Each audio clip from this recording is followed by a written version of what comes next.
Okay, welcome back to Voluntarist Academy. This is a very special episode. I tend to try to do these things annually. Maybe it's been a couple years since I've actually managed to do this. A lot going on. This is the Independence Day special. Yeah, there's a hyphen in that word, believe it or not. And so here, July 4th, 2025, I'm joined by a really just all-star lineup here for a roundtable discussion about the state of freedom currently, some opinions, some truth. We're going to have a really dynamic conversation. And so I'm very honored, I'm very pleased to be joined by this all-star cast, this lineup, these gentlemen, Chris Jansen, Will Keller, Corey Enderlot, and Logan Hart. From back in the day, the old Hitchhiker's Guide to Truth days. If any of the audience got carried over to Voluntarist Academy, you'll remember each and every one of these guys. Obviously, today is July 4th, and that means a lot of things to a lot of different people. I, for one, do not see us in any sort of real condition of freedom. That I don't think is really up for debate.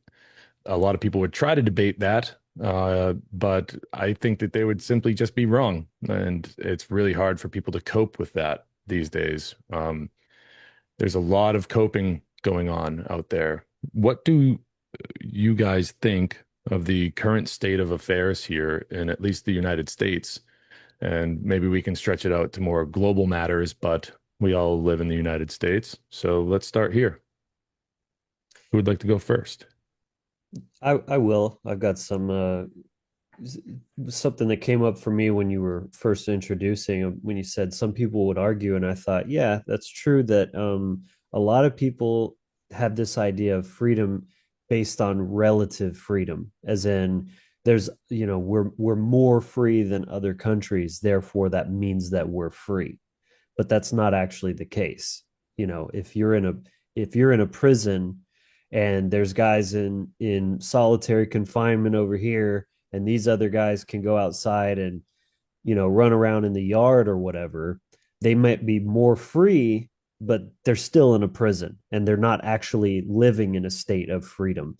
So that's the first thing that kind of came to mind just right out of the gate, given the holy day and whatnot. So Yeah. I'd start off just by being thankful. A lot of people I've spoken with over the years right away will, if I talk about problem slavery, they'll react emotionally and they'll be like, why don't you, they'll make some drastic statement, right? But it is important to start with being thankful and grateful for being able to move around as much as I can and having the freedoms, what people generally call that we do have in the place that we live. For instance, I can own weapons. A lot of people in the world can't do that, or it's very dangerous. For me, it's relatively not very dangerous to own weapons. And so that's a pretty big deal to be able to practice self-defense if I want to be able to express myself online if I want to. So maybe a good place to start for a lot of folks is to be thankful for what we got. But let's not lie to ourselves. That's not freedom. And that's where this conversation gets tricky. And it only is freedom because people have been calling that. And that's what I would call a facade.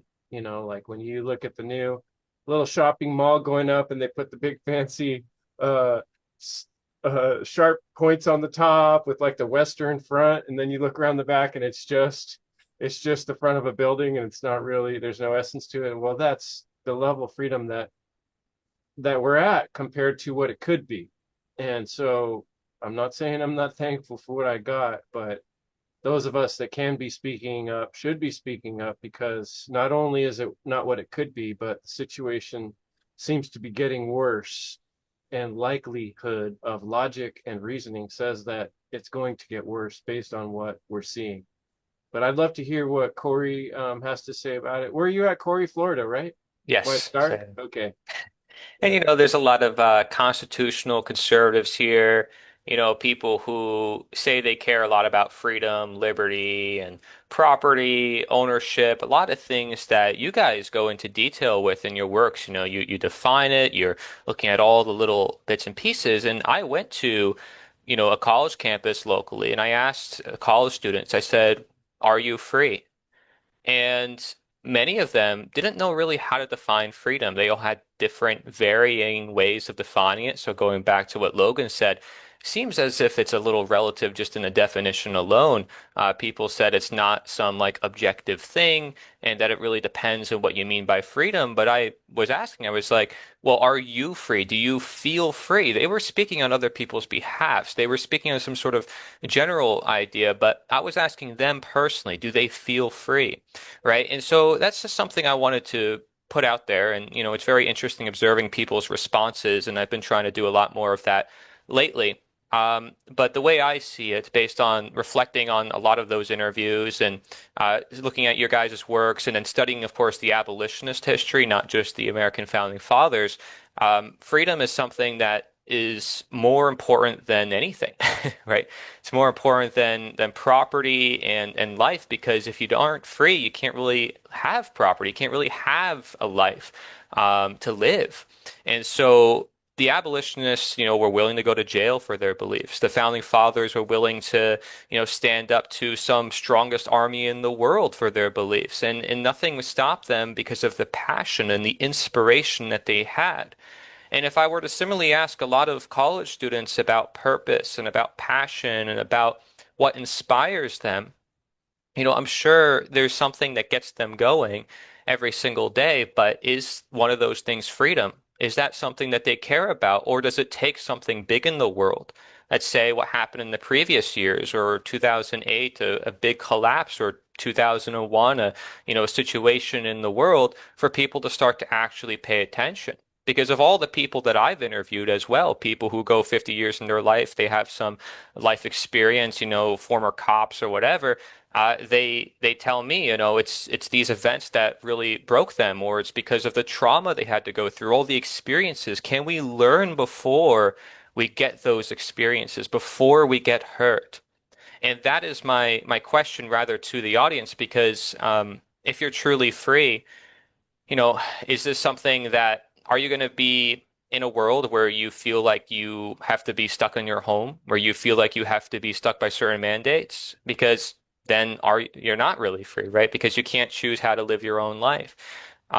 So these things are going to happen. These events are going to happen again and again, and people are going to question what is freedom in those moments. But if they start questioning it more, they'll realize this is a pattern of history divide and conquer, Hegelian dialectic, different strategies that have been employed on the populace to keep people essentially enslaved. And freedom has to come from internally. It has to come from an individual saying, "Hey, I want to control my own life, and maybe I have to grow some own food. Maybe I have to, take more control of other things that are going in my life. I don't have to take control of everything, but I just have to understand the basic premises that I own myself, that I control myself, and that I don't control other people. I don't own, what they own." And it's a very basic concept. Some people may call us, people on the panel here, like utopian for wanting us to be free. But this is the same arguments that the pro-slavery advocates in the 1800s were saying against the abolitionists, saying, "Whoa, you want the slave to be free? Well, you're chaotic, and George Fitzhugh, leading pro-slavery advocate, said Jefferson was the basically the architect of ruin, the inaugurator of anarchy." So he claimed that Jefferson was basically this person who is introducing all these fallacious ideas. He said freedom is an illusion. It's something that people want, but in truth, we always need government. We always need slavery. And he said directly, government is slavery. Right. So when you see it in their own words and you look at the abolitionists and you see the passion, the care, and how they want to invite everybody and they're creating underground railroad towns and they're showing people a better way, that right there is freedom, and it's in action. It's in showing it. Well You raise an said. interesting point there. You really do, because it is well, the bombs are bursting in air down the street I right hear it now too. as we speak. But the rockets, red glare, and all that great stuff is going on in my neighborhood right now. So I'm trying my best to stay on track here. What got me thinking about what you got me thinking about, Corey, is the so-called Age of Enlightenment that we had between I think I have a book here that gives a date, 1680 through 1790. Hmm. And that I haven't got to the end of the book, all right, but something tells me that those dates imply that the Enlightenment ended, that this age of enlightenment came to an end. I Hmm. don't see it that way. I see that the 19th century abolitionists, people, from a lot of them from Massachusetts, notable ones from Massachusetts, were an extension of the Enlightenment. And then you even have individuals throughout the 20th century and even up to now. I don't think the Enlightenment ever ended. And the people that were, arguing against the abolitionists, I don't know, what do you call them? Like, they the slave masters. They want to continue that stuff. And Hmm. I don't know. What are your thoughts about that? All the institutions were with the pro-slavery advocates, just to remind everybody, Aristotle, Plato thought it was a natural way of life. They did never questioned the legitimacy, the morality of slavery. These are some of the world's most renowned philosophers. So to expect a big leap in progress among, what we call civil rights or, equal rights and human rights or natural law or natural rights, it's profound. And yeah, the Enlightenment doesn't stop. Otherwise, why are we doing this? I think it's because we became enlightened ourselves by reaching new information and saying, whoa, this shifted my whole worldview. And it's not to say like, oh, we're morally superior, we have the high. No, it's to say like we saw a shift in ourselves. We saw perhaps our own past traumas. We saw the past lies that we told ourselves. We saw the programming that was in our school system, which is government ran. And we simply said, hey, if truth is self-evident, as the founding fathers said, if freedom is self-evident, if self-ownership, this is something I can understand no matter where I live, no matter what constitution there is, no matter what is written down, no matter who's in office, then this is it. This is it's right here. It's right in front of us. We don't need some declaration for it or some rebellion necessarily, but we simply need to understand it and then act on it. That's why I said freedom and action is really what matters here, because also when people see it, they're like, wow, I want to live that life. A life where maybe I'm less dependent on the grocery store or the government or whatever services that are provided for free, quote unquote, or it always comes at a cost when it comes from the government. Their services are not free, and the government is always going to be there as a sort of protector figure, as a mommy or daddy figure, to basically wrap you in and pull you in. And this has been happening for thousands of years. So the abolitionists challenging chattel slavery and then challenging the government, that was just natural. And the pro-slavery advocates using the government as an excuse for slavery and vice versa, that was just expected as well. Because these institutions go hand in hand together. You will never find a government in history that wasn't attached to slavery. So that means when people say government came together and people came together, they voluntary association, and they're like, yeah, I want to create a government. Like that never happened. It always happened after war, conquest, jailing systems, bringing people into certain territories, enslaving them. There was no such thing as a government founded on peace or fair cooperation. And that is something that I think a lot of people are going to be offended to hear about because many people have ideas of freedom of we got to return to the Constitution or we got to uphold these ideas and use a certain system. But it's not going to work like that. It's simply not. Well, it's an What do you interesting other guys idea think about to this? it's an Go ahead, Quentin. interesting idea to contemplate because if you're talking about, let's say, the American government, the idea may have started as a act of rebellion, which some may call violent, but I would actually call peaceful because saying no to tyranny is not violence. It is actually, sometimes you have to use force to restore peace. So that's a bit of a mind fuck for some people to wrap their heads around understanding that. But so that's all well and good and justified and righteous even. But then the moment that they were to achieve that state of freedom and peace after the threat had been neutralized. And then they turn around and say, okay, now we're the government. Then it just starts the process all over again. Even if you have a Bill of Rights and a democracy and a republic and all these kind of things, it doesn't matter. It's the fundamental factor of what makes government what it is violence. And the Yeah. moment you get rid of that, it's just not government anymore. No matter what kind of form, no matter how many people you spread the power among, any of those things don't, they are not what is definitive of what government actually is. But just observing the irony of thinking that even like the American government started out with this idea of peace, that may have been, but the moment the actual Declaration of Independence and all of those status documents declaring we're the authorities now, well, what kind of authority are we talking about here? Just people who are leaders and make decisions, that's one thing. But when no one else is allowed to do anything without this authority, and then they'll use violence against anyone who tries, that's a problem, you know. Yeah. And ultimately, what we're talking about is bigger than a government. That's one term that describes one way of enslaving people, one technique of manipulation.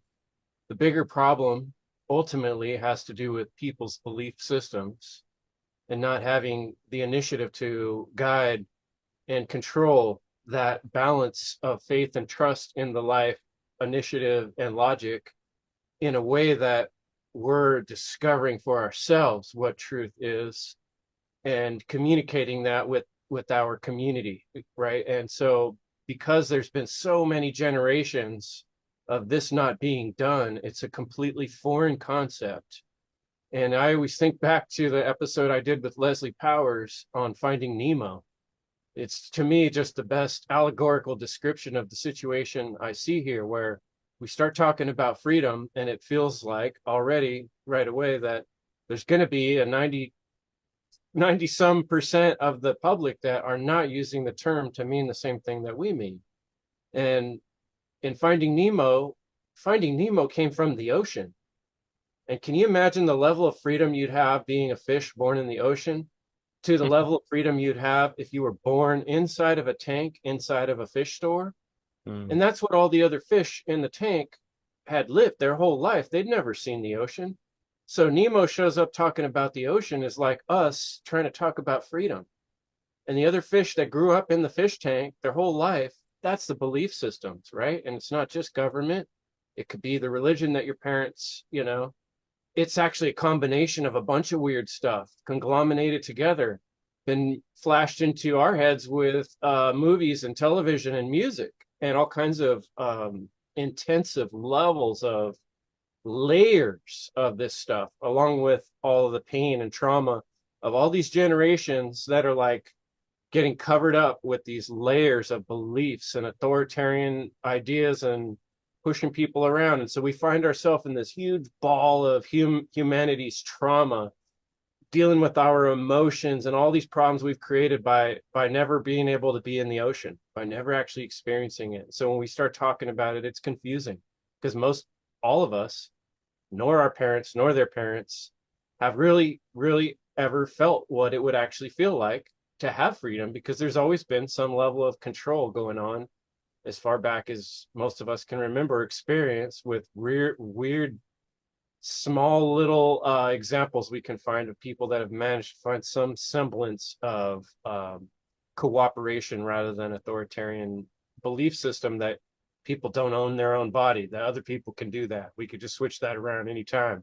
And all of a sudden, like Larkin Rose says, this dangerous superstition takes over, and one human thinks that they can make decisions for another one or a group of them or hundreds and thousands of them. And it's just working out terrible. Looks like Chris, that bit about Finding Nemo, it's almost like you're describing Plato's allegory of the cave. So that's some really, really clever insight into that movie. And I'd like to go back and watch that again to see if I can relate to your finding there. We got Will back. Hey Will, how are you? Okay, maybe we don't. I can't tell. Anyways, We're working on getting Will He's got Keller a back into very the chat. serious look on his face. He's very I serious. think he's He's frozen. frozen in time.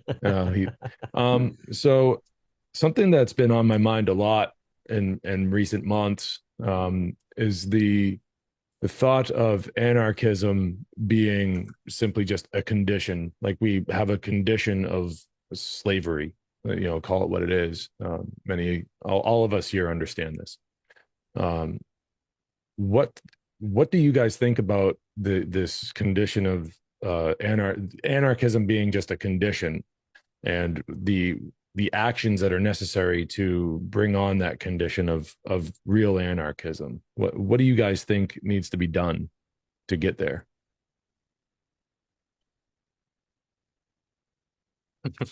Should I go first again? Uh, Sure. so this is a definitely a big topic, and I used the word anarchy before from George Fitzhugh, who attacked Jefferson using that term, right? So it's been used as an attack. It's been used for media, right? You see the A and the O, which originally apparently stood for anarchy and order, perhaps. Maybe the exact opposite of what people think of it as chaos. There's a lot of historic origins of it. I talk about Taoism, and some of the Taoists are considered the first anarchists, but they never used the term abolitionist. In history, were technically the first anarchists, I would say, in 1833, around 1840, before Proudhon and others in the later 1800s. But either way, they all had this conception of anarchy that was very different, and they were called anarchists, although through different means. Like sometimes they were called no governmentists. And they kind of give a whole different point of view on that, which is very interesting to me. And I encourage people to look into it. I mean, even Thomas Paine and Henry David Thoreau had quotes talking about how America had basically no government in its foundation. We're talking about the American Revolution, right? They were actually surprised to find order in places like Massachusetts that didn't have a government for a number of years. And there's quotes that I have shared in some of my works about that. So I find that interesting because, they're like, huh, well, that kind of puts a lot of our ideas on its head, thinking that perhaps freedom is this, law of the jungle, survival of the fittest, as some people postulate, coming from like Thomas Hobbes. But yet, this term survival of the fittest originates with Herbert Spencer, who actually was an anarchist, who was a polymath, who was sharing all sorts of ideas in his book, Social Statics. Incredible work. So you can dive into this and it's like, wait, there's a whole new world that we aren't taught about. And people believe that it's maybe not chaos and that it's actually order, and that it doesn't mean no rules, it just means no rulers. Right. So, how do we get to that point is the question. And all those individuals were talking about moral enlightenment. They were talking about consciousness. They were talking about spirituality. They were talking about defining, rights and what you guys talk about with natural law and freedom, like getting really clear on the concepts and then decentralizing. And maybe when it came to the Taoists, it meant, purifying one's life, alchemy, or whatever. But that's not in the political realm. And if you notice how Larkin Rose talks about anarchy, or the book The End of All Evil talks about anarchy, they say it doesn't exist. They say anarchy is basically just reality. So there's no real such thing as anarchy. And if we're saying that we are meant to be free and that we own ourselves, then there really isn't this concept of anarchy, right? It's sort of just a label that we put on perhaps reality to differentiate it from what we have now. But again, breaking it down from the roots, anarchon means no ruler, monarchon means one ruler, and you can go on, with different types of government. But that's I wanted to create as a pretext for what you guys have to share, because I'm sure you guys can go deeper into some of the solutions. I'm doing my best in my part in my town, local community, to gather people together, do local events, show by example, and people love it. We're already starting to demonstrate freedom by growing food together. I have investors, we're building things, and I'm documenting the whole process, working on all sorts of projects every day, simply sharing my freedom. But never once do I say, oh, well, you have to go to some, voting booth and write down a name on a piece of paper and boom, you're free. Boom, that's how you get your freedom. Or you got to change some law and externalize and say these people are the solution. Never do I say that's the solution. I say we got to come together, we got to stand our freedom, we got to understand what it is, show by example, inspire others, have a good time while doing it. And I believe it is absolutely possible. And that's how the abolitionists did it: civil disobedience, nonviolent resistance, the most powerful strategies in history. Just saying no, standing on our humanity. It's not anarchism, it's just humanity. And that's what the abolitionists said when they were attacked with that word. They said, hey, we're just doing what's right. That's it. Nicely said, Corey. We got Will Keller back, I believe. Hopefully. Testing, testing, coming in. There he is. What's going on, Will? All right, I hope I'm coming in loud and clear. Well, you are, and we've been having a really great conversation. I wanted to hear from you. I'll give you the question again because I'm not sure you heard it. I'm wondering about anarchism being simply a condition, much like the condition of slavery that we have. The opposite would be a condition of anarchism. And what are the sets of actions that we could be taking in order to achieve that condition of anarchism? Yeah, that's a Maybe great question. even not just achieve it, but to maintain it as For well. sure. That's a really good clarification as well. Well, first, I mean, having an accurate perception of the problem itself and not just the symptoms or, the black-pilled attributes of, what's going on in the world. I mean, that this is what sends someone into a spiral of depression because of so much fucked up shit going on in the world, right? You need to understand why that is happening and why is it continuing to happen. And you need to educate yourself and you will come to the most fundamental aspects of reality, and that is the behavior and actions that human beings take. What are they actually performing? What are they supporting and condoning? And this is very easily observed in reality. Just look at the holy day of today. People are waving their flags, I mean, but it's such a facade and an illusion. You could walk down the street and ask anyone, give me a definition of a right. What is true freedom? How do we get to true freedom and how do we maintain it? You're not going to hear anything about objective morality, aligning one's thoughts, emotions, and actions. The belief in human authority is completely illusory. You're not going to hear this kind of stuff. That's because there is a lack of information and knowledge. So just as many of us talk about the law of freedom, which is a quantifiable and qualitative aspect of achieving a certain result, but also maintaining it. And that means that individuals comprising the whole need to understand what morality is, meaning the difference between right and wrong, right? And have to be functioning within that capacity at the same time.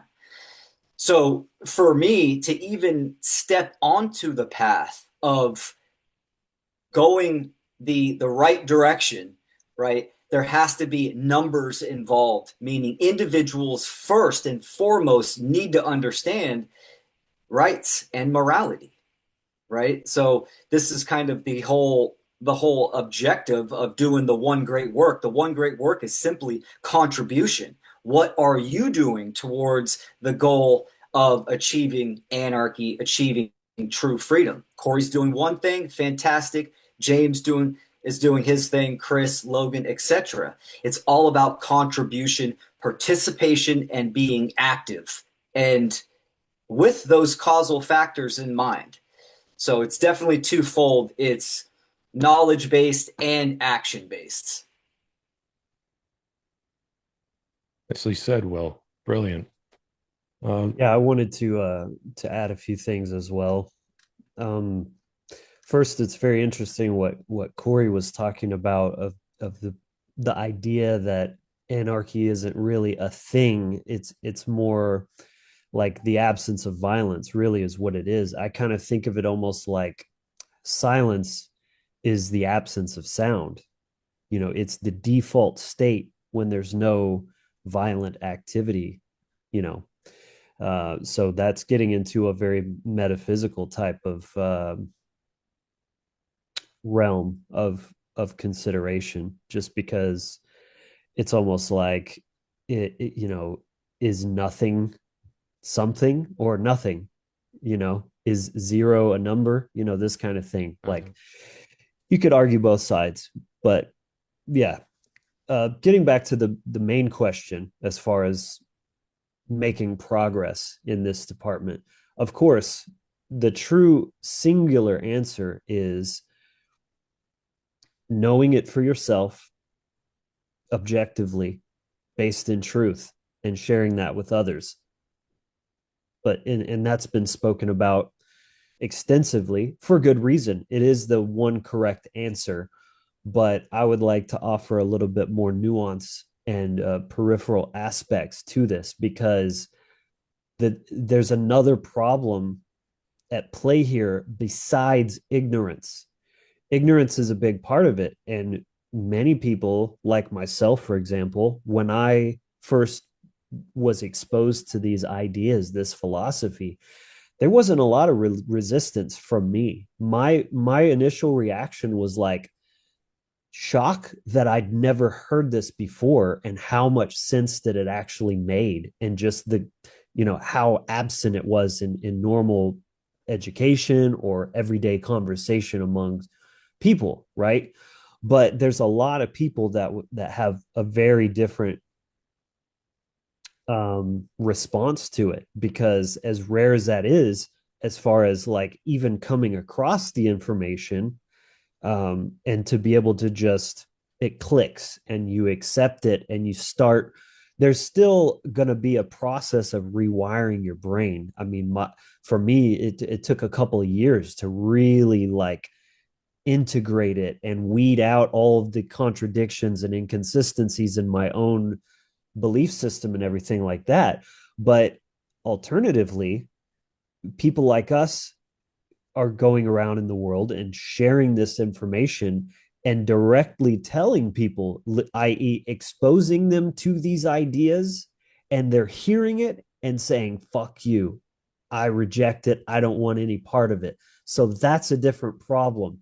Education alone isn't the only solution, because I don't know how many people, as a percentage, but maybe a majority, but at least a very substantial portion of people would just reject it outright if exposed to it. So with that has to come a large amount of shadow work or healing, or I mean, however you want to say it.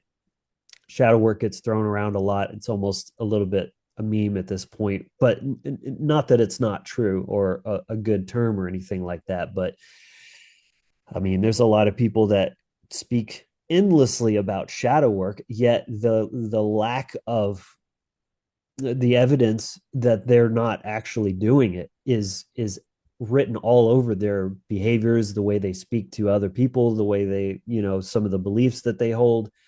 So, I mean, to me, that's almost a bigger problem, that you can't even get to the education stage if people aren't able to be educated, if they're not teachable, if they're not open to that information to begin with. In my presentation, the trivium hacking mind control, I talk about how healing and truth have to come hand in hand. It's almost like you need a left foot and then a right foot to walk. Otherwise, you're wobbling, you're hopping, you're staggering around. You need truth and then healing, and then truth and then healing, because the healing part opens you up to accept the truth when you hear it.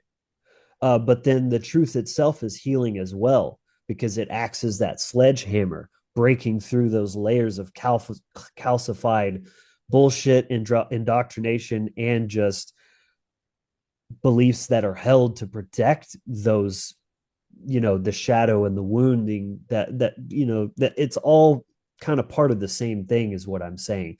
Like, it's not just that people were brainwashed, it's that they've latched on to bad ideas to protect from their own healing, right? These ideas are like enabling them to not do that work, because it's like being in a safe place. It's like, just putting a band-aid on it, or something. It's like it's not actually healing, it's just protecting it from agitation. But that's just it, is you're not going to heal if you don't actually, like, dig the tweezers in that wound, and it's going to hurt like hell, but you've got to pull that bullet out. You know what I mean?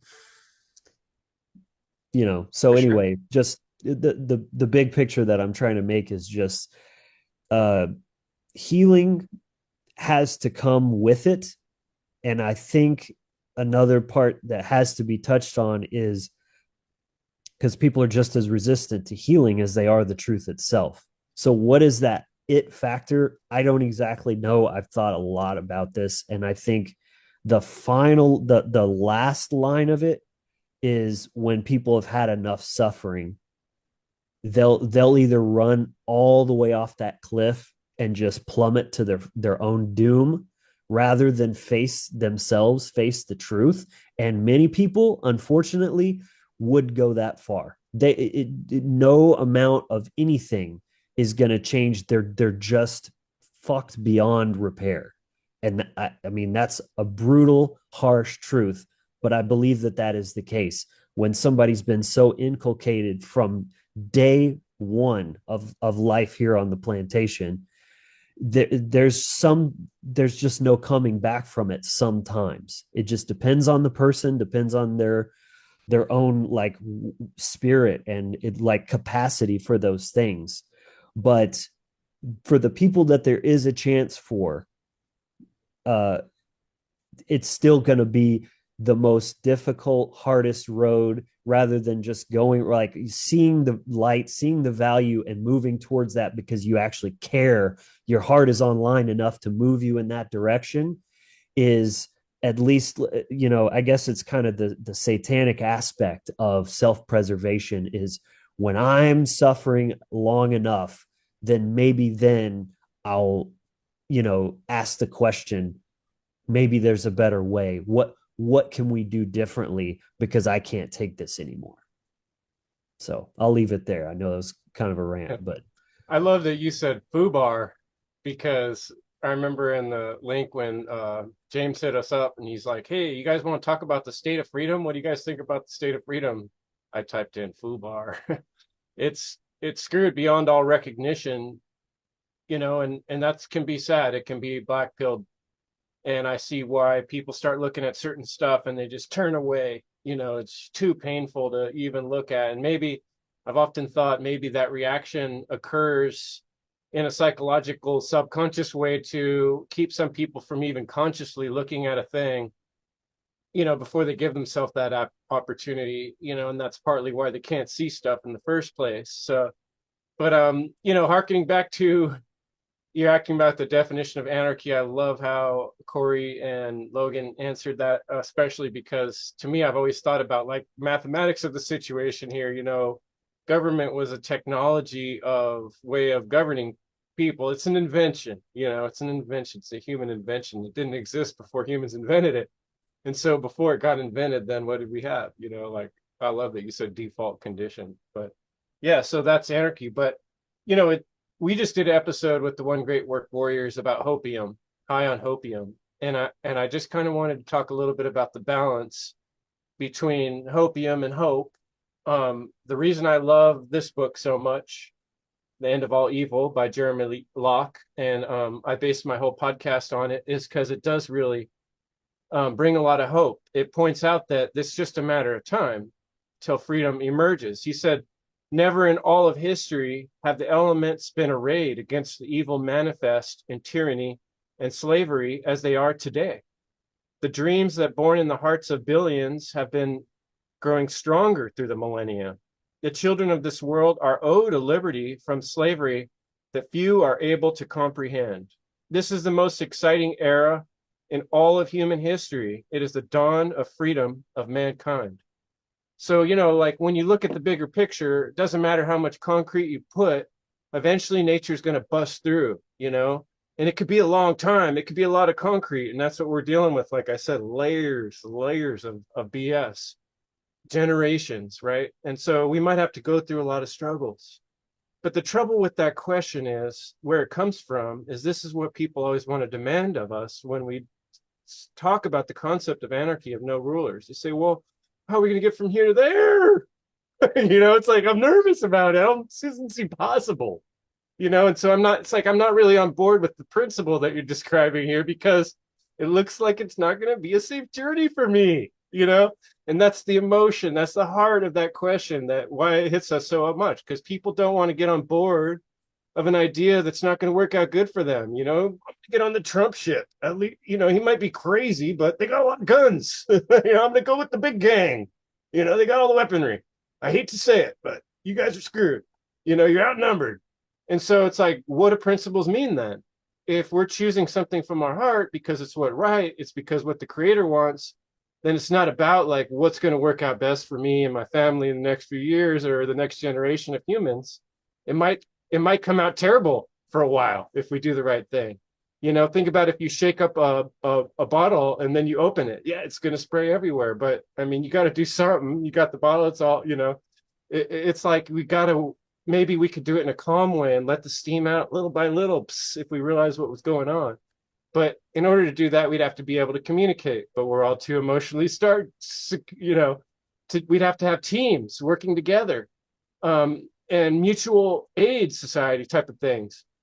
All these things people are working on and minds are churning on, but ultimately it's a decision and it's in every one of us. And the reason I wrote my new book that I'm excited to share, the book that changed my life, is I'm trying to inspire each individual to be motivated within yourself to become that being that you can be proud of. It doesn't matter what happens. The happening is you taking the steps in the direction that make you a whole being, that make you proud of being what you are, that you're taking a good use of this amazing ability you have to drive the most amazing technology in all the universe that you're living in right now. You're in the driver's seat of the most amazing and awesome vehicle that's ever been created, the newest human technology. And you're on board. You're in the driver's seat. And so are you going to just follow some scripts? Are you going to just go down some codes? Are you going to do what you're told? Or are you going to create from your heart, connect with the divine source and burst out something amazing and beautiful that's never been done before? That's up to you. And you have that opportunity. So my thing is try to inspire, try to inspire and motivate yourself. It's not based on the outcome. It's not based on, are we going to be able to do it next week or in a few years while I'm still alive? No, it's based on you're doing it because you want to have a beautiful heart and you want to live this life like you mean it. And this is your opportunity that the universe gave you. And so that's my gift to people, is to let them know about that, because otherwise you're missing a golden opportunity. And that's sad. You want to be part of it or you want to watch it go by. It's going to happen one way or another. Yeah. Great points all around, for real. I'd like to bring up the Sumerian word for freedom is Ama'agi or Ama'agi. I'm not sure of the pronunciation, but it's spelled AMA-GI. And they had to invent this word because they were put into bondage. So yes, freedom is the default. Yes. They had to, because it was taken away from them. They had to go, what was that thing we had? Oh yeah, we have to call it something now. The law of identification through communication. We are able to use our voices to identify things and communicate with one another. So that way we can all reason. We can use our innate reasoning abilities to come to an understanding and use that logic to set a goal and get back to that place that we used to be at. That's what I largely think about it. When I think about the question I asked about how do we get to a condition of anarchism, that's what my channel is all about. Voluntaryism is the set of actions that's necessary in order to achieve a state of condition of anarchism. This is largely based on the right action ethic that Richard Wetherill put forward. Voluntaryism is a term coined, largely attributed to a man named Auburn Herbert. That's like the earliest known usage of the term voluntarism back in the very late 19th, early 20th century. Um, so to continue off of what I think some of you guys were saying, what I think about what some of you guys were saying rather is that what we what we are what we're supposed to achieve as both learners and teachers is I I think that we're supposed to inspire people to break out of the mindset of fear, because that's usually what people fall under when they think about life without government. They get afraid. Whether they, I mean, I hate to sound so arrogant, but whether they even know that's what they're feeling or not, they largely feel fear deep down in their subconscious. Oh, I can't do that. That's not for me. Oh, I'm dependent upon this system. Um, and breaking out of that mindset of fear can be pretty, know, challenging. But that's the goal, because without fear, there's only love. And with love, that's an incredible mechanism, a vehicle for freedom and achieving just awesome things. Um, I went to Pork Fest a couple weeks ago up here in New Hampshire. I got to meet Ross Ulbricht. I got to shake his hand and congratulate him on his victory of getting out. It was, you know, the system put him in there. The system got him out. It's just sheer fact of the matter. And so I heard him speak there, and what he said in his speech, I mean, there was a lot of storytelling, but there was something that really just like really got to me. He spoke about desperation. He said that, in his most desperate hour, he had to find a way to put the desperation down, because he realized that, and I'm paraphrasing here, he realized that his mindset of desperation was going to prevent him from achieving his goal of getting out of prison. It would have made his anxiety and tension, all that stuff would have been really super high. And he would have been very short tempered with the people that were helping him out. That desperation drives people to do crazy things and to act crazy ways. And I completely agree with that. So, what he went on to say was, when he learned how to put the desperation down, he achieved kind of this inner peace. And it made him think that so long as he was free in his heart and free in his mind, they can't take that.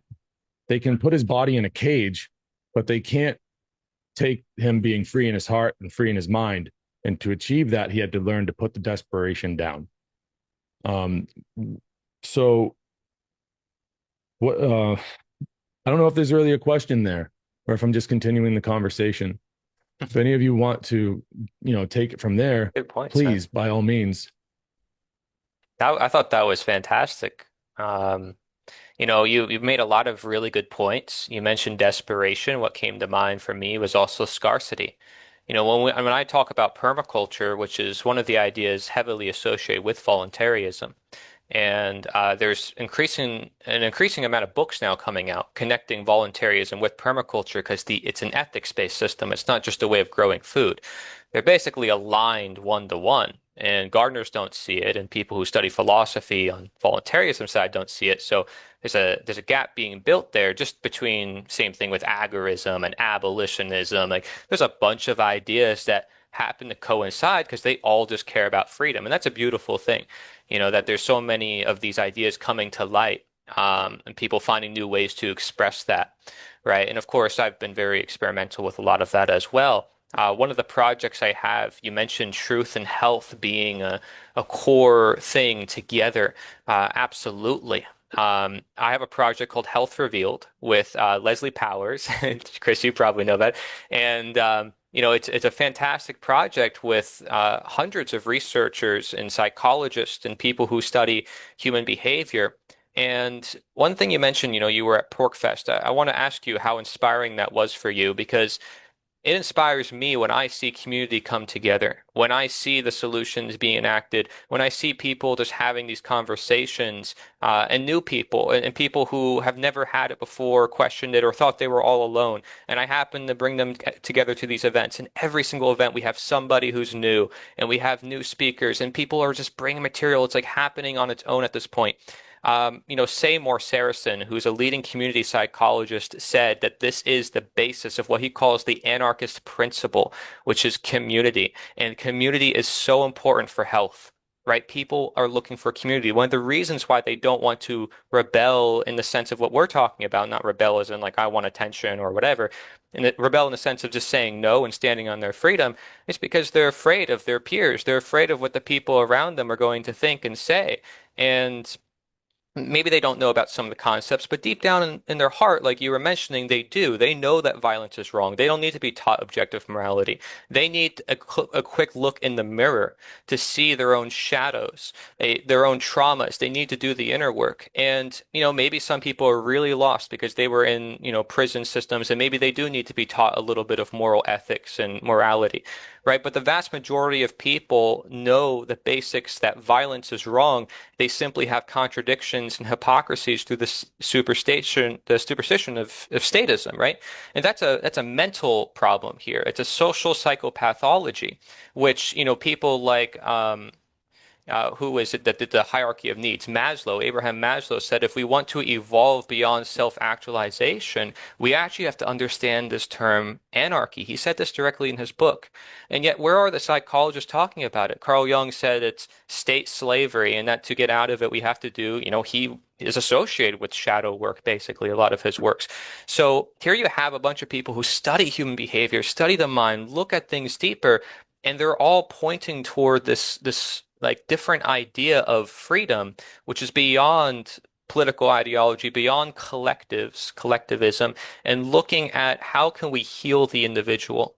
And being that I started my whole channel with nutrition and health, and that was my passion that led me down this way, I see this big convergence of medical people who are leaving the system, going toward freedom, and all these people because they realize again that freedom is the most important thing, but it is also so healing for people. So when you provide an environment that inspires them, that heals them, you give them food that heals them, that inspires them, you can walk them through a food forest, their mind is open to anything, and I mean anything. So it is amazing because you know what? It's wu-wei with the plants just as it is with people. The Taoist principle of letting things be. Like Logan was like, it's kind of ironic because we're pushing nothing. Well, this is why the Taoists were considered anarchists. It's like they have the yin and the yang, and the yin is this like nothingness, but it's like, how do we practice this yin energy, this feminine energy when we live in a very masculine, like we got to create action, we got to change system type of world? Maybe the change doesn't need to happen. Maybe we need to learn how to, okay, maybe we're changing too much. Maybe we're thinking too much. Maybe we're in the future too much. What's going to happen to my family? What's going to happen to my job? What's going to happen to this system? In the past, we got to go return to the American Constitution when, the premises of Buddhism and Hinduism and Taoism is you got to be present, right? So there is a connection here, huge, between spirituality, health, and freedom that cannot be ignored. And it's seen in all disciplines. It's even seen in anthropology, right, with different works. But we have to see each other as humanity. And that I would say is my core message. And hopefully this, helps steer the conversation more, James, because I think if we all treat each other as humanity, we don't look at each other as like, oh, these people are sheeple, or these people are uninformed, these people need to wake up. If we start to treat them as our fellow men and brothers, sisters and people that need to heal with us, and on the same journey, and that we came across this information, we didn't expect it. I think there's a great humility in that can really open up a lot of people to the information that we have. Hey, one thing before someone else takes the conch. Um, Amaji translates to returning to mother. All right, so Wow. that ancient Sumerian word that they invented to come up with like what was lost, we say freedom, it actually translates to returning to mother. Wow. That's Yeah. beautiful. I wanted to make sure I got that in there because there's going to be some people that hear I this. would They're love to going to be learn like, more about the Sumerian slaves and some of the stuff they did back then. And I was only looking at the 1800s. Like, I I'm mean, they sure if you go understood it back as like, then, they understood, debt as slavery, oh yes, like, Yes. and we still like that's largely lost today. That's one of the things I wanted to talk about tonight was the debt slavery that's going on with all the taxation. Like taxation is not only theft, it's fucking slavery. And people don't even realize it. They don't make the connection. Like the wires just can't cross that way in their heads. Like they do not understand it that way. And you well, see like Twitter posts and Facebook posts all day long today on Independence Day about how we've went to war over 2% taxation and like today it's 40% and no one's doing shit. And it's like, okay, hold on quick. And I always do every year. I find myself being like, you guys don't understand. It wasn't just about taxation. It was about the implication that came with it of slavery. The people understood that taxation equals slavery. What was going on back then with the British East India Company and what England was doing over in India with all the like they equated it to slavery. So that's what they went to war over. Um, they saw taxation without representation as a form of slavery. Boom. So sorry to derail, but anyways, no, you're good. Frederick Douglass said it himself, so it's all there. I think we're all still on the same train here. I mean, it it it it gets me to thinking. I'm glad you said, when I was talking last about Plato's cave, because there's this concept of this tunnel, right? And I was talking about Nemo. Nemo goes through this tunnel yeah. too. And then Plato's cave, you got this tunnel. And then you got like the movie The Matrix, right before Neo wakes up, he goes through this tunnel and he pops out of this, in this pod, right? And I feel like the process that we have to go through is a difficult one because of the matrix of the reality. The context of the situation is very illusory, like we keep using these words, the illusion, the facade, the belief system, right? We're in it, right? And a realization something is that you don't necessarily see coming. Or the whole idea of a realization, or is that you didn't know it before you realized it, right? And so that gives me a one more good. I'm the allegory story guy. Just one more thing to share is I love the movie Shawshank Redemption. It has so many great quotes in it. Get busy living or get busy dying. And that feeds right into what Corey was just saying about living in the moment. We got to be in the moment. It's about your experience and your choice process, right? And his quote, the other quote from the movie is, "Salvation lies within." And that was because he had the rock hammer in the Bible, and the prison warden was always going around preaching the Bible, and the fact that he had a Bible kind of kept him in the good graces of the warden, and that was how he escaped from the prison. And Mm. so to escape from this prison that we're in of authoritarianism, it's a very personal journey, and it involves going through a dark tunnel of the self and re-questioning things, re-realizing who you are, and doing the thing because you need to do the thing more than you need to live itself. And all these great stories and movies we watch, the heroes are the ones that will risk everything for principle. And that's the core of what I really want to inspire people with. And if you walk away from hearing me talk, I hope it leaves you feeling motivated and inspired that, yeah, grab a hold of the moment, seize the day. I love that, Corey. Thanks for sharing that. And Thank you. Chris, just to add to your point about Shawshank Redemption, Andy Dufresne had to crawl through a tunnel of shit to get the freedom. Yeah. And by the way, I do want to say the nuance on this is like we're not here to be like again like oh I'm here I'm freedom like I'm a superhero now and I need attention all over social media.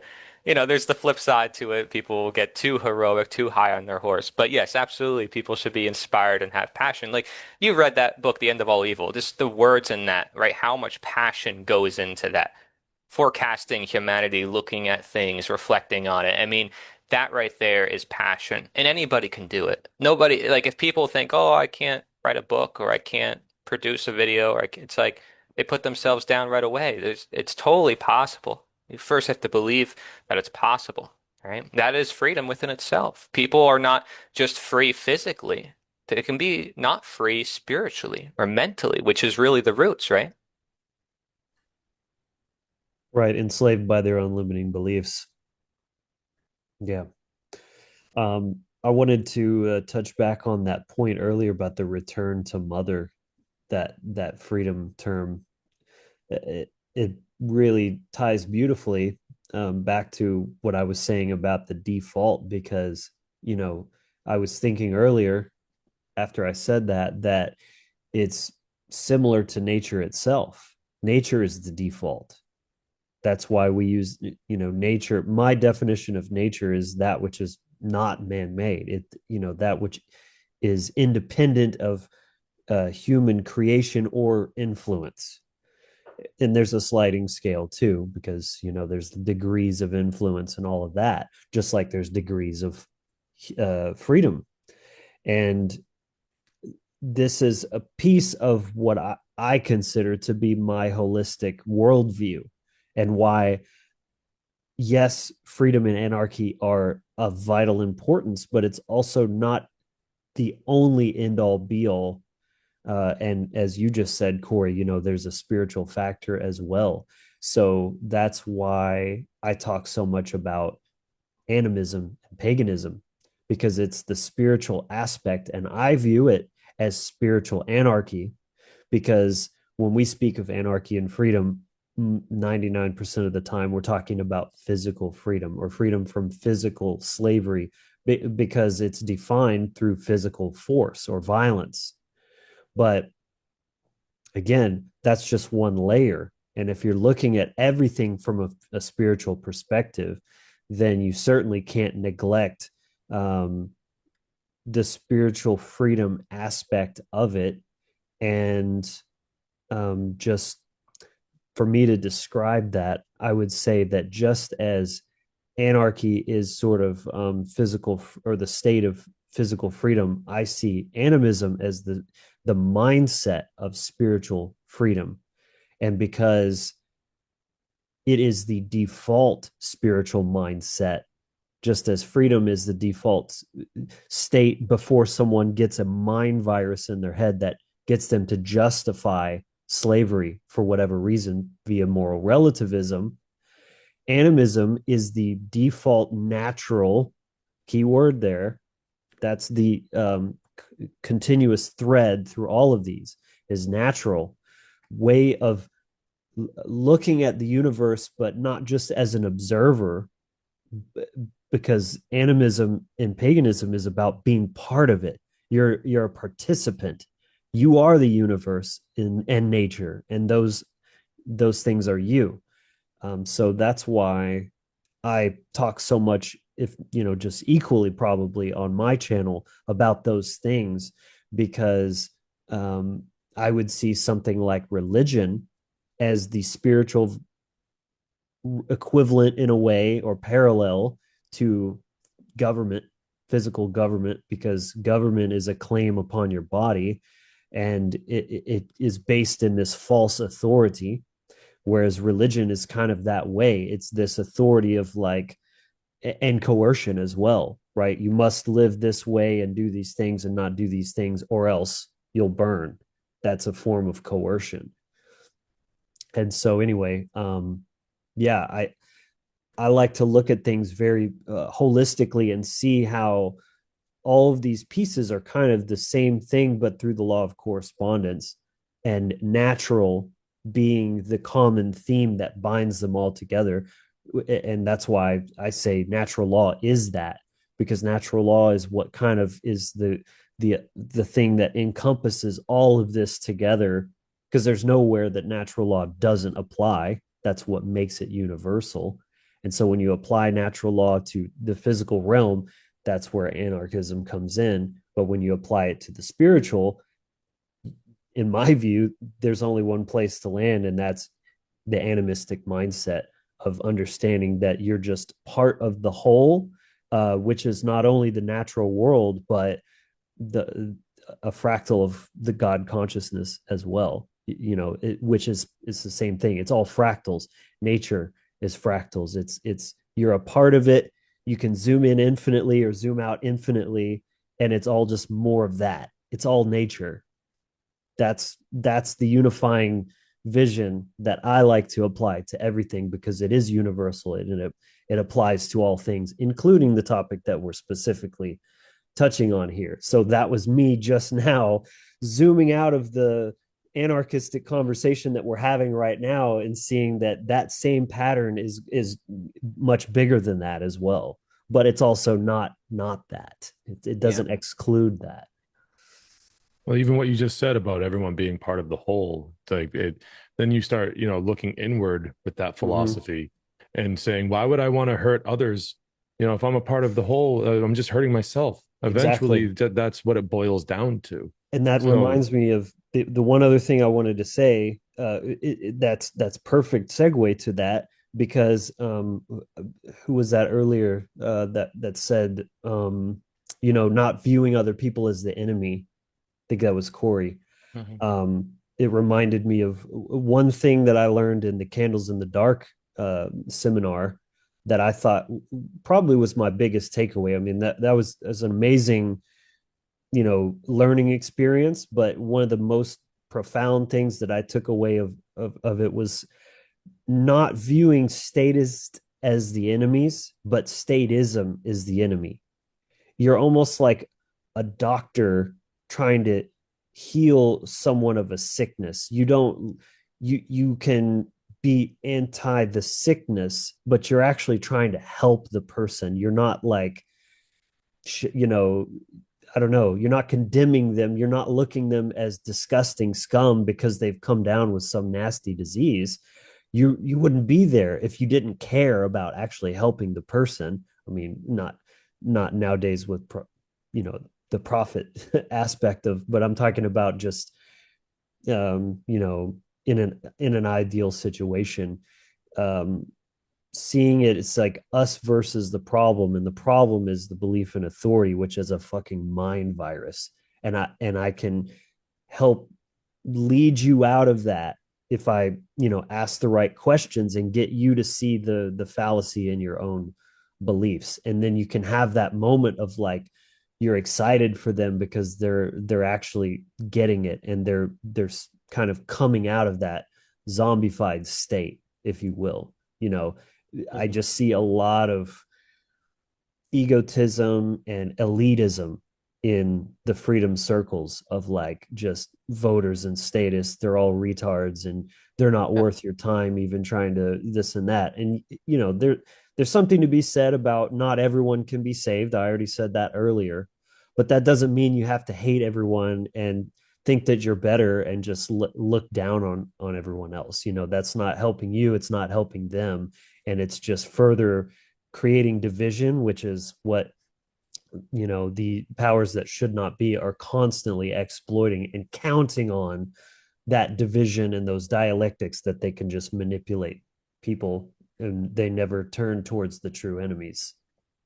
Wow. Good points, man. yeah, you don't want to hate on them, but you definitely, with the superstition there, the religion of statism, so to speak, you got to be ready to defend yourself against people that would want to cause you harm. And it's just like, well, you got to be able to do that. That's a really tough call to make. Mhm. Yeah. I like what you said there, Logan, about the candles in the dark and what you realized coming away from that.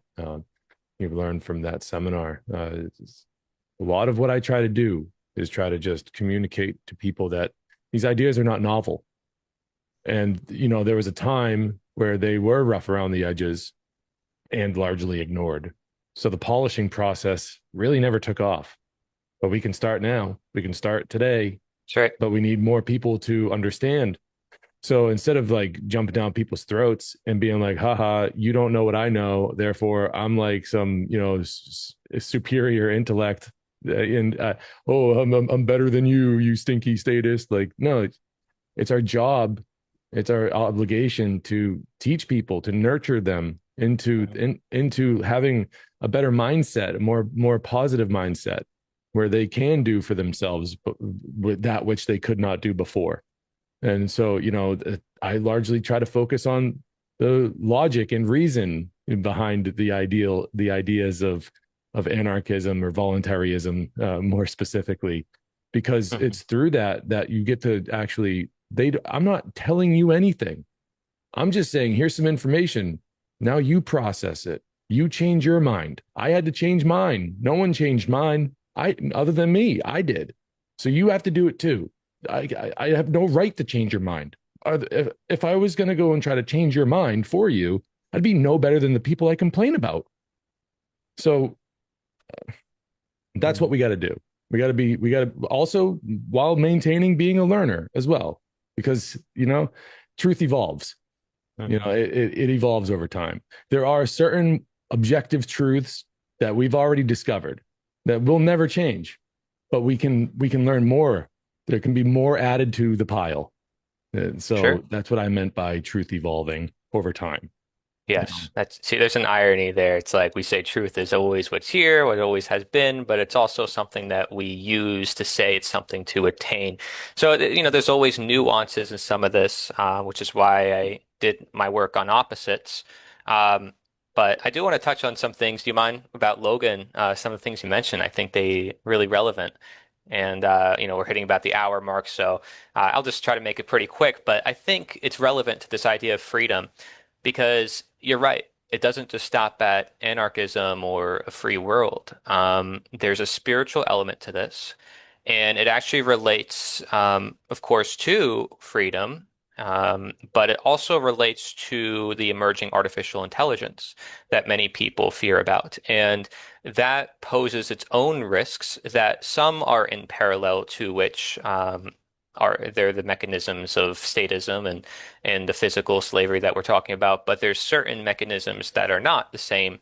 And it's just worth noting that what we say is going to certainly evolve in that direction very interestingly. And I have, different things to say about that. But of course, when you mention nature as being an important distinction, of course, that is going to become more relevant over time with the emerging technology and AI. That's why I created Natureosophy. And what you mentioned with like applying to medicine is what naturopathic medicine is all about, right? They have a whole list of principles. And first, do no harm. The nature is the true teacher, the true healer. So when a doctor helps a patient, they're actually helping their body, nature, because they realize nature has the healing blueprint, right? And the person is just inhabiting that body, but the nature is ultimately what they're working with, and that's what's doing the healing. So it's not the doctor's credit or even the client. Like there is a mutual respect toward nature. And I find it fascinating when you share, about animism and such. What comes to mind is Osho. Like many Americans don't realize we had basically a modern day Buddha in America not even 100 years ago. Now, there's a lot of hit pieces on this guy. And there's a lot of banned footage, documentaries, and stuff.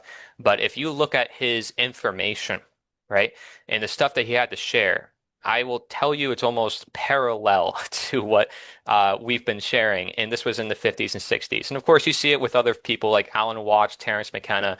And then all of a sudden, you hit the 80s, you hit Mises Institute. So it's amazing how, with the evolution of technology, these ideas are spreading. And his talks, which, he's long dead now, are getting millions of views. And they're putting out videos on the Osho International channel that's literally like titled "Government is a Mafia" and priests are also part of that mafia. Like, they're not hiding it. And there's people who are writing comments about Larkin Rose and some of these other folks. So it's amazing to see that again, there's this emergence of ideas. And one thing I would ask all of you guys on the panel is, are you networking with people local to you? And do you plan on filming that or sharing that with the world? Because that's what I'm trying to do, and I think it's like I said, massively inspirational for me. And I know some of you guys may be in California and that's associated with certain political worldviews. Like I'm in Florida, I'm associated with super right wingers. Doesn't matter. I still find people who care about freedom beyond all the systems. Have you guys networked with different businesses and done anything like that just to share with the viewers and maybe give some expertise? Well, I do live in New Hampshire, which is the hotbed of Oh, liberty there you in go. this country. The Free State Project is well on their way to really having massive impact on the state legislature, and but more than just that, there's a community. The Free Staters, the Libertarians. There's definitely a community there. I mentioned, I think before we started recording that there's homeschooling co-ops and stuff like that. There's different meetups, weekly meetups, That's beautiful. and everything as far See, as people should filming know these. about that. Now, Hmm? why aren't the influencers sharing that, right? The people in the truth media independent sphere, why aren't they bringing people together, helping others network with projects like that? That's, these are the questions that I have for people who already share truth. And this is why I think we need to continue doing outreach, right? But Hmm. that's beautiful, man. I love that. Yeah, there's a lot going on up here in New Hampshire. It is it's a project, as the name implies, right? As the name says. There's no implication. Fucking project is in the name. So yeah, it's a pretty big movement. A lot of people moving here, changing things. So we'll Yeah. see. But a lot of really good people. You mentioned Porkfest earlier. Yeah, if you want to go to a place where you can leave like, $2,000 worth of gold on a table and just like leave for an hour to go watch someone speak and not have to worry about it, you're in the right company. No one's going to take it. People understand the non-aggression principle. They don't like thieves, and everyone's packing. Like it's kind of just a part of the tradition of Porkfest. I mean, we have a lot of liberty up here in this state. Okay. Very Well, if fortunate. anybody needs help with networking, like seriously, I'm willing to help anybody out there with networking in their area. I mean, I have lists of strategies and stuff, but if you actually need guidance, finding a local business to partner with, that's a great way to start. Yeah. So I'd like to hear more from Will before we transition to closing statements and plugs. If I'm a Will, G. Back to mother. No, I was just listening to you guys and you all brought up some really good points. And I was thinking, what am I going to say that's not already being said? And one thing that I've noticed, I mean, it's no secret that there is an uptake of conscious awareness, consciousness itself. There is an uptick. You can call that the age of Aquarius, but what does that really mean? What it really means is that things that were talked about 10, 15, 20 years ago are common knowledge now, even in the esoteric realms, right? There's a lot of people that talk about, negative aspects of government, of the pharmaceutical industry, all these kind of things. The missing component is tying all of that together. And this is something that someone like Larkin or even Mark did for me as I was, scouring the ether webs, devouring knowledge from all different types of arenas. What does it all mean? And bringing it back to the mother, to the matter, to the realm that we are in. It's about the action that we are doing. Corey taking action in his local community. That's great. Bringing it back to what I said earlier about participation. But we need to understand that that philosophical mindset is what connects all the dots, right? You could have all the communities in the world without that philosophical aspect of first principles. I mean, how long will it last? Is it supporting and condoning control structure or government itself? So it's a state of mind getting back to the basics. And yeah, and so, do something. That's kind of my philosophy. I see a lot of people, you know, with this purist That's clear. mindset and judging other individuals, but the key component is action. This is what we're here to do in this reality. We incarnate, we act within there. So what's the condition and the capacity that we are acting in? And that's what I would like to see. More people acting in some form or fashion. That may be on a local level, that may be, worldwide. It might be doing a whole variety of things. This is what is part of our essence. We are little c creators. We create things, and we need to activate that. Will, would you like to plug your work? And I'll make Absolutely. sure that for each of you guys, I'm going to make sure that there's a link right in the show notes. So anyone watching this, go click. It's just a click away. How long does it take? Go check out these guys' work. It's phenomenal stuff. There's no shortage of things to learn. Be the learner. Learn your way out. The only way out is through, not around, not above or below, through. And these guys can help you do that. So, Will, please. Appreciate you, brother. Yeah, I mean, everyone here said some really good points, and I would keep in mind that it is it's there's many aspects to it, right? But like, don't negate the health part, the matter. Like, you have to take care of your physical body. If you don't take care of your physical body, then the vessel is going to be, you're not going to get a correct signal. Your mind is going to be off. And, if one falls, the whole system falls as well. So, I take a twofold aspect. I would say threefold. The philosophical, talking about the moral aspects. I'm huge on conscious parenting. I the parental aspect and child stewardship is what can change the world 100% because this is the next generation, right? It literally is the future. And then, of course, the health aspect with Logan and I created Ostara Hydrogen, which I highly recommend people go. You can go to my website, willkeller.com, and get to our website. You can get to all my work from there. We have an live event coming up this Sunday if people want to come check that out. Highly recommend it. And that's Sunday, July 6th. July 6th. At what You time? got it. 11 a.m. Pacific. Okay, so that's 2 p.m. You said 11 a.m. Pacific. That's 2 Correct. p.m. Eastern. Yep, you got it. Cool. Free knowledge. Come check it out. And people can find that through willkeller.com. They can go to willkeller.com. I have an Ostara tab. You can go to webinar.ostarahydrogen.com to webinar.ostarahydrogen.com. You're breaking up a little bit there, bud. That's pretty You epic. got it. Though. Epic robot. That was good. Sorry, Will, we lost your signal there for a moment. Robot voice. It was cool though. Yeah. Sorry, yes. It's webinar.ostarahydrogen.com. So thanks for being patient, guys. I'm at the ranch today, so the signal's a little up and down. Little ranchy. Oh, good. A little ranchy. Yeah, I hear a lot of good things about hydrogen water. So Ranch dressing. Anyways. wait, what? He's out at the Hidden Valley Ranch. We went from hydrogen water to ranch in a matter of seconds. I'm confused now. All right. Will's in the Hidden Valley, the Valley of the Occult. Corey, you're next on the lineup on my screen. So Okay. You got a closing statement, and please plug your work. I'll just share my links.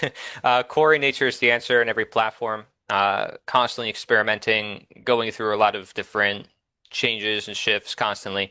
A lot of things to always figure out, a lot of people to manage and projects to work on. So it's a lot, you know. Sometimes I'm days laid up, not like I'm still doing this work. I've been doing it for 4 or 5 years now, all day, every day. There's no stop. I do take a lot of breaks, don't get me wrong. Still have fun. Everybody should.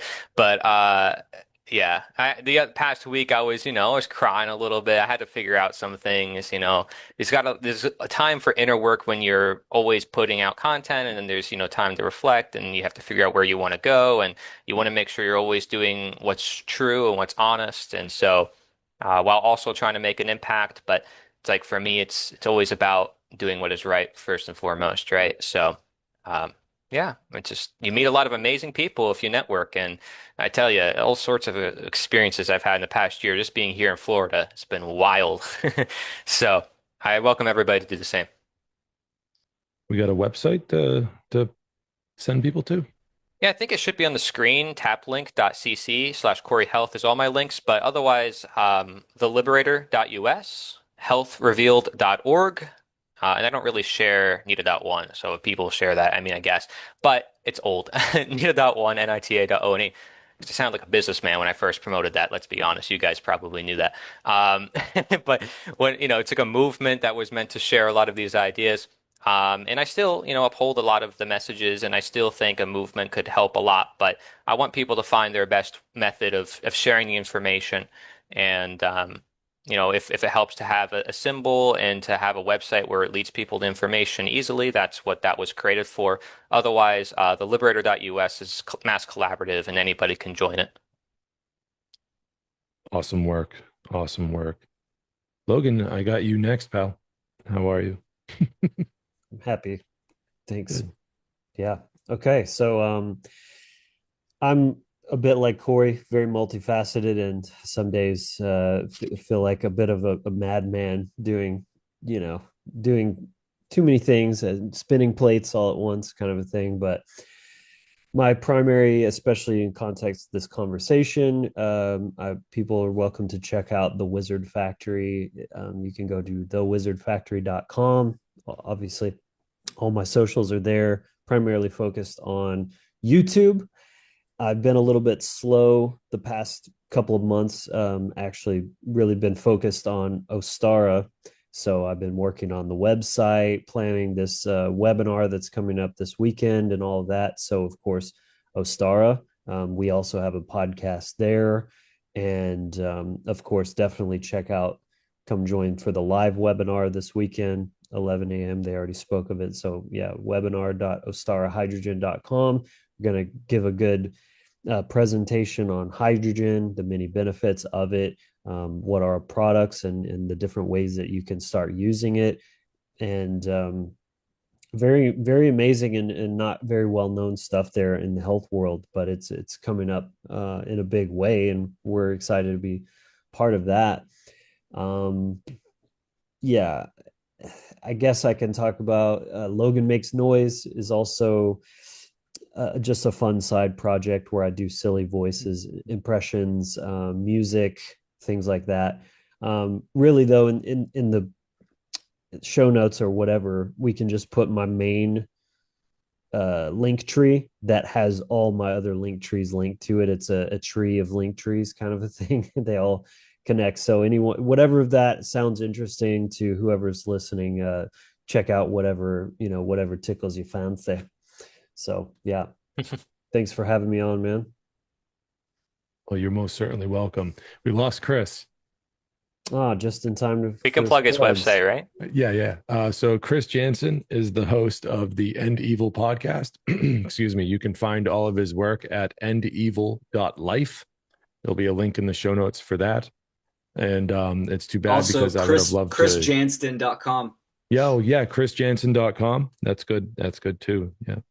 And I would have loved to have heard his closing statements because Chris is a very insightful dude. And so, and and And he's committed. got a book coming out too. Yeah. oh, There he oh, is. Chris is back. Chris is back. Cool. Am Hi. I coming through still? Yeah. Dog stepped on the plug and my whole computer shut off. All the power Oh went off. my Classic goodness. excuse. Perfect. Okay. The dog did it. Well, You sound like you're at the ranch with me, man. we Sorry teamed about that. we teamed up and plugged your websites, but please, like we could never do it as much justice as you could for yourself. So please take it away. Well, mostly I'm excited about sharing the new tab on my website. Go to endevil.life, and there's now a store tab. And on that store tab, you can get The End of All Evil, which is my favorite book. Hmm. And as of the 20th, I'm going to have authors' copies of my book, The Book That Changed My Life, and you can pre-order from my store website. I'm really excited to share that. Join the ranks of authors with Corey. And yeah, people can also check out freedomundernaturallaw.com. That's a cool place to check out my work and a lot of these other folks.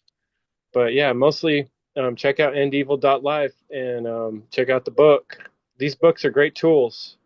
And I agree with Corey, networking with other people and in the context of your life, whatever way you can. Absolutely. Connect with the source, connect with the divine, connect with natural law, and do that discovery process however you can. But you got to get the principles down, because one thing I've found in my networking situations, you form groups, you get together with people, and then you find out if people aren't really on the same page with principles, it doesn't work out. So you got to really make sure that you get those core first principles down and that the people you're working with are on the same page. And then you can really grow from that foundation. So, and I Sure. look to the One Great Work Warriors as a good example of that. So yeah, much love. So good to see you guys all and to catch up. It's been a great talk. It sure has. All right, guys. I really appreciate all of your participation. I appreciate all of your friendship and all the work that you guys do on your own projects. It's very inspiring. It keeps me going, knowing that I'm not alone. And that's a big thing. A lot of people out there might feel alone. You're not. If you have similar thoughts as this, it's challenging. You might want to talk to somebody about it. You might come across some of this information. You might want to scream from the hilltops, like, "Hey, look at this! Look at this!" I typically call that Paul Revere syndrome. But you got to keep in mind that even on that night where Paul Revere's ride, as it's called, there was somebody in bed, snuggled up, nice and warm, and they heard Paul coming through town on his horse, screaming, "The British are coming! The British are coming!" Much like some people like to do about the current condition of things out there. And there had to have been somebody that was just laying in bed, wishing that he would just shut the hell up. And thanks for waking me up, Paul. And so we got to be careful. We have to show care toward our fellow person, and realize that everyone's at a different spot in life. Everyone's at a different level, and we got to meet them where they're at, and hopefully just lead them, and by example mostly, and then be there for them when the things start to click and they have questions. We can't force feed people this information. That's a good way to push them away, right back into the arms of the people that really want to control them. I really implore that people start really learning how to think for themselves. Currently, I'm going through a Socratic logic series on my channel. I invite everybody to go over and catch up on that. It's very basic stuff, really, really easy to get to know and to get along with. It's through this active thinking for ourselves that we get through the bullshit. Like I said, there's no going around or above or under it. We have to get through it. It's been said before. I have no problem repeating those words. So, with that being said, I'm James Cordiner. You've been watching Voluntarist Academy. The best news that I could bring this week is that the website is finally back up. Finally, after like 4 months, 5 months almost. No website. Oh my God, the world was ending for me. And then, if you're watching this, you know who you are. You know who you are, the person who helped me do this. And I cannot express my gratitude. I'm beyond, I'm really good at speaking, but I can't find the words to express the gratitude that I feel toward you. So thank you very much. And I will catch you guys on the flip side. But always remember, before you go, always remember that you own yourself, period. You can't own anyone else rightfully, and you are not the property of anyone else. You've been maybe tricked into thinking that you owe other people things, but you owe them to not harm them. So before I put my foot in my mouth or mess up this nice moment, I wish you guys Godspeed and good night.